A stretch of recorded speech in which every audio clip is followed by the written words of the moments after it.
2021 সালের বহুল আলোচিত নারায়ণগঞ্জের রয়্যাল রিসোর্ট কাণ্ড আবারও আলোচনায়। সংসদে এক বিএনপি নেতার বক্তব্যের জেরে দীর্ঘ ফেসবুক পোস্টে বিষয়টি নিয়ে মুখ খুলেছেন মাওলানা মামুনুল হক। 501 ফ্যাসিবাদী হাসিনার ব্যর্থ প্রজেক্ট শিরোনামের পোস্টে তিনি দাবি করেন, রিসোর্টের 501 নম্বর কক্ষে তার সঙ্গে থাকা জান্নাতারা ছিলেন তার বৈধ স্ত্রী। ঘটনাস্থলেই তারা নিজেদের বৈবাহিক সম্পর্কের কথা জানিয়েছেন বলেও উল্লেখ করেন তিনি। মামুনুল হকের ভাষ্য, জান্নাতারা আগে তার ঘনিষ্ঠ সহকর্মী হাফেজ শহীদুল ইসলামের স্ত্রী ছিলেন। বিচ্ছেদের পর শরীয়তসম্মতভাবে তিনি তাকে বিয়ে করেন। এটি কোনো মুতা বা চুক্তিভিত্তিক বিয়ে ছিল না বলে দাবি করেন তিনি।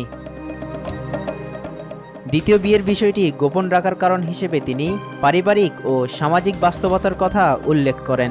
পাশাপাশি রিসোর্টে ভিন্ন নাম ব্যবহারের বিষয়টিও জাতীয় পরিচয়পত্র সংক্রান্ত জটিলতার কারণে হয়েছিল বলে ব্যাখ্যা দেন।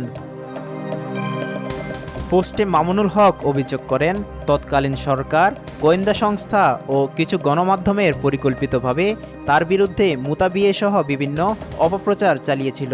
তিনি দাবি করেন, জান্নাতারার সঙ্গে তার বৈবাহিক সম্পর্ক 2019 সাল থেকে 2025 সাল পর্যন্ত ছিল এবং পরে পারস্পরিক সমঝোতায় তাদের বিচ্ছেদ ঘটে।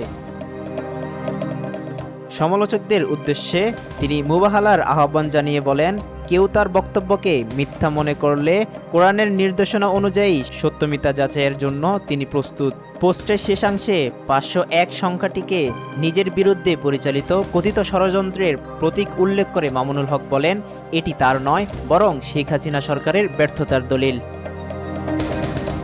মেহেদী হাসান, আজকাল।